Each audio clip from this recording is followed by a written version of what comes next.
mother-in-law was a lunatic. He drove everybody crazy.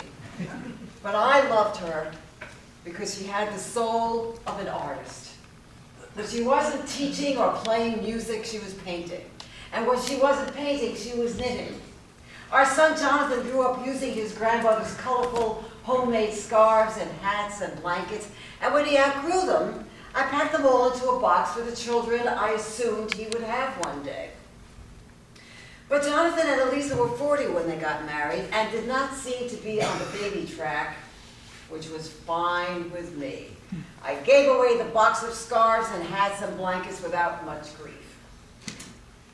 Unlike the cliche Jewish mother, I never really yearned to be a grandparent.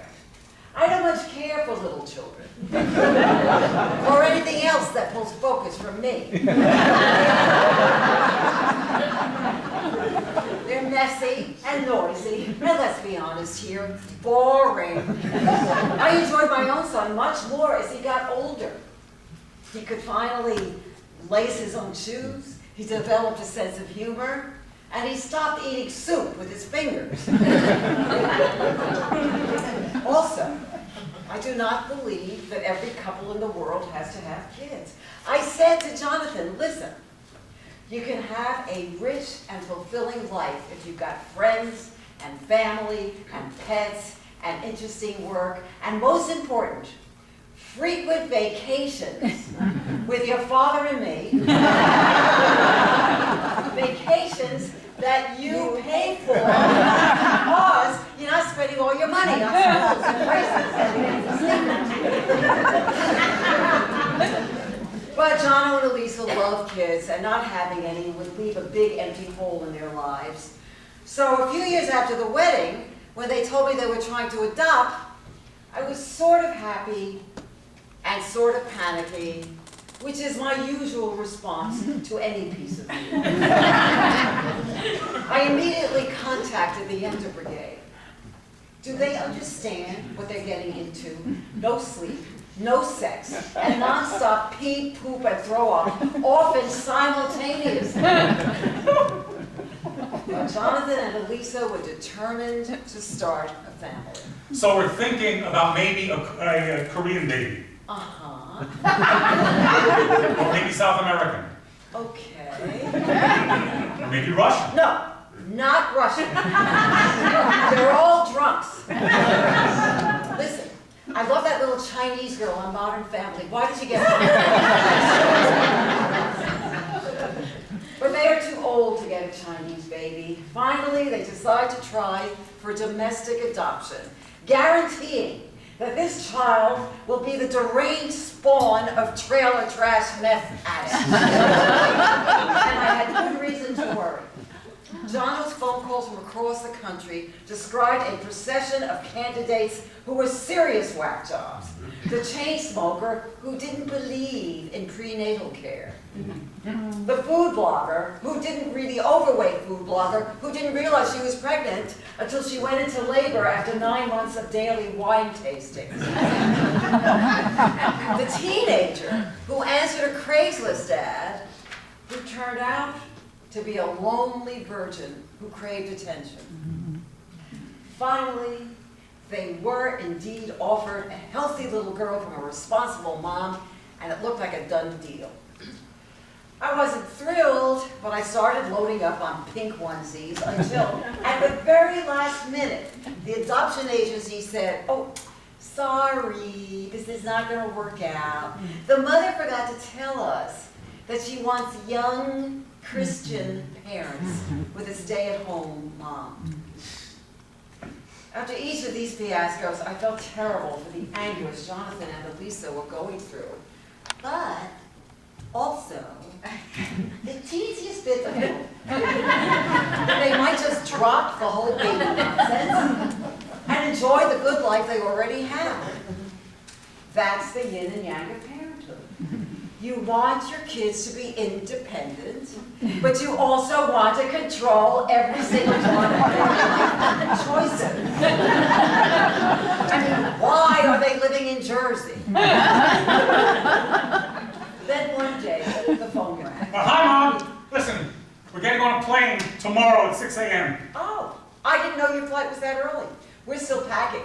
See you in Vegas. Yeah, actually, our flight is to Florida. What do you mean? Bad news. We have to cancel the Vegas trip. Oh, no. Good news, we're going to Florida to pick up a baby. What? But you promised us 3 days at the garage.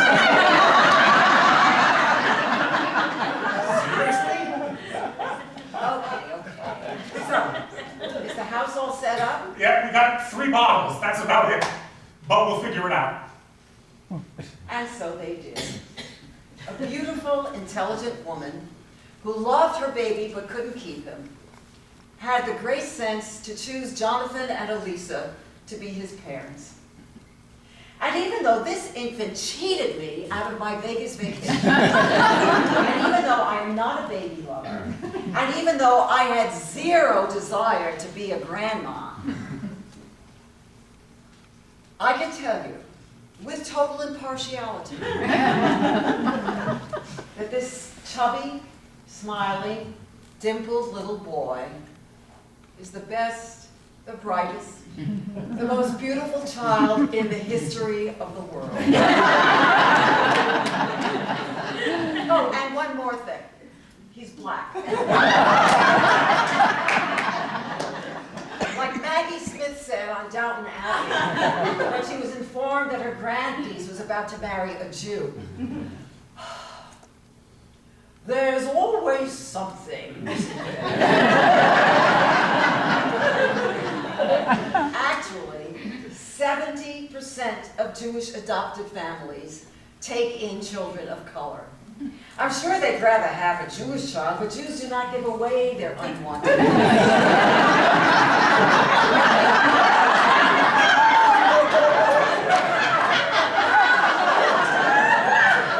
They keep them. So they can remind them daily of the great sacrifice.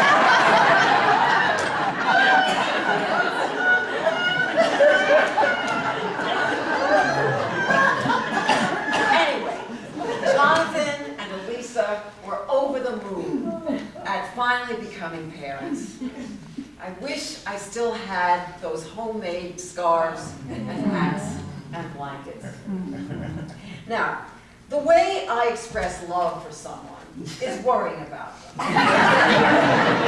I call it Jew love. And I didn't need CNN to worry about the safety of my grandson. So here's my plan.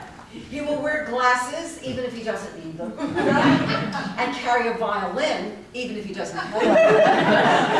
Because he's big, and he's dark, and people will feel threatened by him. People like me.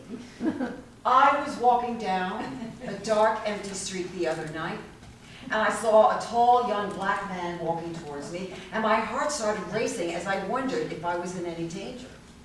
As he passed me with a polite nod, there was that shameful moment in which I knew that he knew that I had been afraid.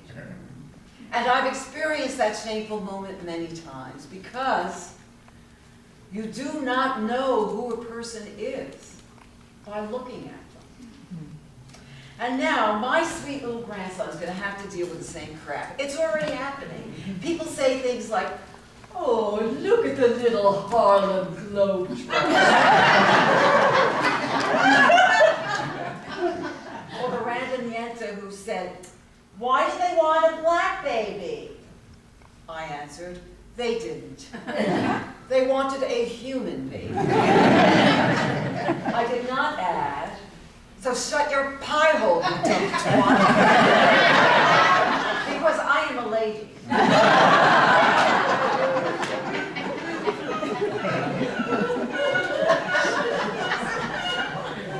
The great irony is, my first serious love was a black guy I went to college with. But if I had married Billy, I would have been part of an interracial family, and who needed that challenge? Isn't life strange? I didn't want to be a grandparent. I didn't want to be part of an interracial family. And when I freed myself of those preconceptions, everything fell into place. So I guess maybe what we think we want or don't want has very little to do with what really makes us happy. And who knows? As the world keeps evolving, maybe by the time my precious little Max grows up, we'll be able to walk down a dark street at night without anyone feeling threatened. Meanwhile, I was cleaning out my husband's closet the other day, and I came across a beautiful knit scarf that my mother-in-law made for him. I'm giving it to Max, and when he wears it, the chain of our family will be unbroken.